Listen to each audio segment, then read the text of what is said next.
TV Fortaleza. A TV da Casa do Povo há 19 anos.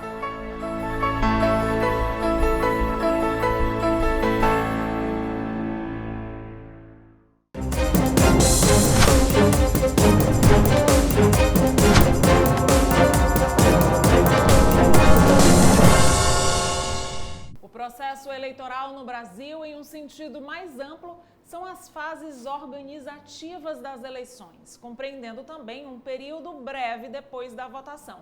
E é organizado pela Justiça Eleitoral em nível municipal, estadual e federal. Embora as etapas de votação, totalização e divulgação dos resultados sejam as mais conhecidas, existem muitos detalhes desse processo que ainda geram dúvidas. Em mais um plenário da Cidade Especial Eleições 2022, vamos conversar com o cientista político Cleiton Montes. Seja bem-vindo, Cleiton. Obrigado, Clarice. É um prazer estar aqui com você novamente, com o seu público, falando novamente sobre as eleições. E é isso mesmo, né? Tem muitos detalhes, a gente conhece assim como funciona de uma forma geral, mas tem muitos detalhes que ainda geram dúvidas, não é isso? Isso. Para a nossa alegria, a Justiça Eleitoral ela vem seguindo um processo cada vez mais transparente. Então, a gente consegue ter uma ideia do planejamento, da organização, da apuração, de todos os processos, depois processos litigiosos, a gente tem uma ideia, porque a Justiça Eleitoral ela vem e está completando 90 anos, né? Está cada vez mais em diálogo permanente com a população. Então, a gente pode conhecer, principalmente a partir do portal do Tribunal Superior Eleitoral, do Tribunal Regional Eleitoral, e isso facilita muito a nossa compreensão e principalmente a compreensão do público que não está no dia a dia de uma campanha, que não acompanha a vida política assim tão de perto. E exatamente isso. A gente tem a acessibilidade, a facilidade, né, dos veículos de comunicação e da internet para a gente ficar por dentro de todas essas fases, né? A pré, isso, o momento da votação, o que acontece depois, tudo a gente consegue acompanhar. Isso. E é interessante porque nesse momento praticamente todos os veículos de comunicação eles se mobilizam para fazer a cobertura desse processo. Então a gente vê emissoras de TV, a gente vê emissoras de rádio, portais, os jornais impressos, você vê toda essa organização para que o eleitor ele possa acompanhar a agenda dos candidatos, por exemplo. A gente já consegue saber temas, debates, discussões, entrevistas. É uma cobertura diária. Cleiton, entre as dúvidas, né, que as pessoas podem ter, vamos falar um pouquinho dos padrinhos políticos. Queria que você explicasse para a gente qual é a importância desses padrinhos e qual o limite que eles têm no processo da eleição. Perfeito. Tem muitas campanhas que elas são feitas, quase todas, nesse formato de se alinhar a padrinhos políticos. Geralmente, figuras que têm muito prestígio, que têm muito capital político e que podem trazer eleitores. Isso é muito interessante para tornar o candidato conhecido, para que ele possa chegar a públicos que sozinho ele não chegaria. Mas o grande limite dessa estratégia de ter um padrinho político é que muitas vezes o eleitor ele quer saber qual é a marca daquele candidato. Para além de ter padrinhos fortes, o que ele pensa, qual é a proposta dele para o Estado, para o país, o que ele pretende realizar, qual é a visão dele sobre os problemas reais da sociedade. Então, eu costumo dizer que o padrinho político ele é muito bom como ponto de partida, não como de chegada. Entre esse ponto de partida e de chegada, o candidato tem que se mostrar. Ele não pode ficar preso totalmente aos ideais desse padrinho. Isso, ele não pode, porque senão ele vai ser o oposto, ele vai criar uma imagem de inoperância, ele vai criar uma imagem de que ele não tem marca, de que ele não tem força e de que ele está ali atrelado até nas últimas campanhas as pessoas passaram a utilizar o termo de poste, né? Que era para justamente destacar pessoas que não tinham brilho, né? Que não tinham luz e estavam ali por intermédio de uma outra força política. Ou fantoche, né? As pessoas falam muito também que é alguém que está sendo manipulado e a gente consegue ver isso claramente, né? Quando isso acontece. Sim. Com certeza. A gente percebe isso porque, por mais que as campanhas elas sejam mais curtas, mas você tem momento que o candidato ele passa por embates. Hoje em dia as campanhas elas acontecem em várias frentes ao mesmo tempo. Você tem a campanha de redes sociais, como já destaquei aqui, a gente tem a campanha de rua, a gente tem a campanha que é feita pelo opositor, aquele que está numa campanha majoritária, que está atrás, ele vai querer alvejar o seu concorrente. Então ele vai fazer críticas e o candidato ele vai ter que responder, ele não pode esperar o padrinho político responder essas questões. E às vezes, dependendo da crítica, é como você falou, acaba sendo uma campanha e até uma propaganda do outro, né? Isso, exatamente. Cleiton, e o papel dos vereadores? A gente está aqui ao lado do plenário, né? E durante o nosso programa da manhã, eu até comentei com o repórter Paulo Sérgio que muitos aqui estão em campanha, outros estão... Movimenta todo mundo, né? A Câmara não para, os trabalhos não param, mas é claro que todos eles têm alguma importância, alguma movimentação durante esse processo. Perfeito. Eu até venho destacando isso ultimamente porque a imprensa ela fala muito do apoio dos prefeitos, quando você tem uma disputa majoritária e proporcional também, deputados estaduais e federais, as pessoas dão muita atenção aos prefeitos. Só que, qual é o papel de um vereador? Mesmo que ele não esteja disputando uma eleição, ele é muito importante. Por quê? Porque o vereador, ele está na base. Ele que está conversando com a dona de casa, com o estudante, com o policial, com o professor, com o comerciante, ele está lá na base. Ele conhece a região, o bairro, o município, a categoria, ele está lá. E é dever de ofício do vereador manter esse diálogo permanente. Então, por exemplo, alguém que está disputando o governo do estado vai para um município que nunca visitou na sua vida, não conhece quais são as demandas daquela região, não sabe o que é que aquelas pessoas pretendem, desejam, o que é que elas esperam.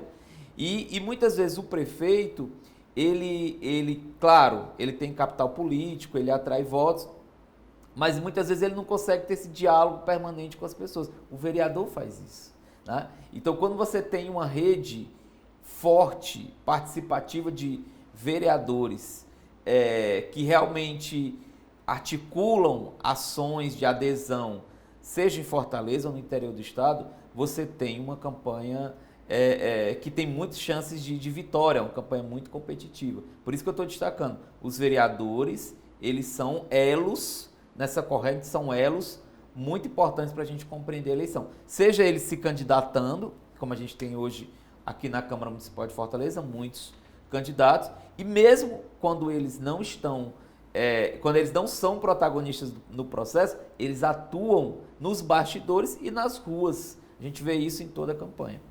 Eles é que sabem quais são as reais necessidades, né, de cada comunidade. Isso. Recentemente inaugurou o Museu do Bode Ioiô, né, o famoso Bode Ioiô. E aí, lembrar do Bode Ioiô e falar do museu me faz também um paralelo com os votos brancos e nulos, que votar no Bode Ioiô seria um voto branco ou seria um voto nulo? Isso. Cleiton. Votar o paralelo que a gente pode estabelecer do voto no Bode Ioiô, os brancos e nulos, é o voto de protesto, né? Assim, geralmente, isso é uma marca do eleitor cearense, numa época pré-urna eletrônica, em que as pessoas podiam escrever na cédula de papel, né? Por isso a votação expressiva do Bode Ioiô, que circulava pelo centro da cidade, para quem não conhece essa figura. E tem outras também, o Bode Ioiô é o mais famoso. Você tinha cavalos que eram eleitos, cachorros, então assim, numa Fortaleza mais rural, né? Assim, que é menos cosmopolita. Mas isso é voto de protesto, as pessoas dando a sua mensagem de que elas não estão satisfeitas, não se sentem representadas e principalmente não se sentem tocadas pelas mensagens dos partidos. E aí, uma coisa importante a gente mencionar, nas últimas eleições, esse índice de votos brancos e nulos, eles vem aumentando. Nós tivemos um aumento considerável agora na eleição de 2020, mas aí a gente dá um desconto porque a eleição de 2020 ela foi completamente atípica, né? Praticamente dentro de uma pandemia. Mas se a gente for pegar desde a eleição de 2010, a gente vê que esse índice de votos brancos e nulos e das abstenções, que são aquelas pessoas que nem sequer comparecem às sessões eleitorais, ele está em crescimento, né? Então, um número grande de pessoas que não se sentem, de certa forma, tocadas, são indiferentes, ou acham que tudo é a mesma coisa, não procuram, e muitas vezes se posicionam dessa forma, votando branco ou anulando o seu voto. Ainda tem, isso é uma coisa que se fala todas as eleições, todo o processo eleitoral, mas as pessoas ainda têm muita dúvida dos significados reais e da diferença entre uma coisa e outra, do branco e do nulo. Perfeito, perfeito. O que acontece? Para do ponto de vista prático da justiça eleitoral, eles são a mesma coisa, assim. Eles não são contados como votos válidos. Aí é interessante se destacar que a gente esclarece aqui.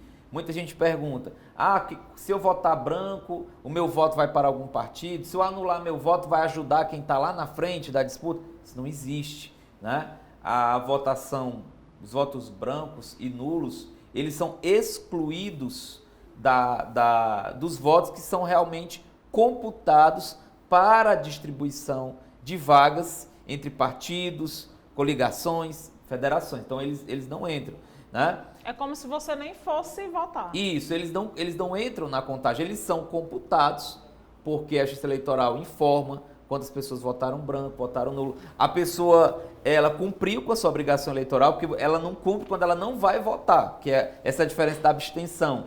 A pessoa não vai votar e aí realmente ela está com a sua situação eleitoral irregular, tem que justificar. Mas se ela vai votar e ela vai lá, aperta a tecla branca e confirma, ou alguma tecla inexistente e anula o seu voto, ela está cumprindo a obrigação eleitoral, porque ela não é obrigada a escolher necessariamente um candidato ou um partido. É ruim para a democracia, e a gente entra no outro debate, porque quando você resolve não escolher, como não existe vácuo na política, alguém escolhe por você, né? E quando você vota, a minha grande preocupação, quando alguém vota branco e nulo, para deputado, para senador, para governador, enfim, aquela pessoa, existe um vácuo que na próxima, praticamente no mandato, em sequência, ela não tem quem fiscalizar, é como se ela abrisse mão do seu protagonismo cidadão. Isso é muito grave, porque esse é o sentido da eleição. Então, por isso que é importante que a gente incentive que as pessoas realmente pesquisem os candidatos, os partidos e escolham. A gente tem aí uma oferta muito grande. Agora em 2022, a gente bateu o recorde do número de candidatos em todos os cargos, deputado estadual, federal, né? Então, assim, dá um pouquinho de trabalho, mas é interessante as pessoas... As opções são muitas. As opções são muitas, das mais diferentes áreas, dos mais diferentes perfis. Então é importante que as pessoas pesquisem e escolham para que ela possa também ter aquele movimento de depois acompanhar, cobrar, fiscalizar, porque a democracia ela não é só a eleição, nem ela é o que pós-eleição. seja para se arrepender depois, mas aí você está fazendo ela parte cria um vínculo, e acompanhando, isso, né? Exatamente. E tendo noção do que está acontecendo na sua cidade, no seu estado. Exatamente. Cleiton, e onde é que as pessoas podem pesquisar? Quais são as fontes confiáveis? Tem várias fontes que as pessoas podem acessar. Nós temos sites como, por exemplo, o Congresso em Foco, que ele tem perfis de parlamentares. A gente tem ONGs de transparência que também apresentam, dão esse espaço para que as pessoas possam disponibilizar, sites da imprensa também, de jornais, de portais que disponibilizam, porque às vezes assim, o que acontece? Às vezes quando o candidato está na própria campanha e ele quer se apresentar para o eleitor, e ele dá o site, né, para o eleitor e diz, me conheça. Mas claro que ele não vai apresentar no site dele, nas redes sociais dele, nenhum ponto que vá fazer ele perder voto. Então, se você quer realmente conhecer, isso não quer dizer que você não vai acessar as redes do seu candidato, não. Mas se você quer realmente conhecer aquela figura, você tem que pesquisar em espaços mais isentos, que são produzidos por jornalistas, por pesquisadores, pessoas que não têm diretamente nenhum tipo de interesse em prejudicar uma liderança ou em criar um sistema de perseguição. Então, você busca esses canais, depois você vai buscar o próprio candidato. E se ele já tiver feito parte, né, de algum cargo, fica bem mais fácil você analisar. Exatamente. Então, assim, a gente está falando agora de vereador. Se for um vereador que está disputando um cargo de deputado estadual, federal, ou deputado estadual, federal que está buscando a reeleição, você tem os espaços do legislativo, né? Hoje em dia, o legislativo, os canais de comunicação do legislativo, eles avançaram demais, assim, se a gente for comparar há 15 anos, que era muito difícil você pesquisar projeto de lei, pronunciamento. Hoje você entra nos portais da Câmara Municipal de Fortaleza, da Assembleia Legislativa do Ceará, você consegue ter acesso, você consegue ter uma síntese daquela liderança. Então isso vai te municiar um pouco sobre a sua decisão. Perfeito, Cleiton. Muito obrigada pela sua participação. Volte sempre. Daqui para as eleições, eu acho que a gente vai ter muita coisa para conversar e dúvidas para esclarecer. Com certeza. Tema não falta quando a gente trata de eleições. Muito obrigado. Obrigada por sua companhia e até o próximo plenário da cidade especial Eleições 2022.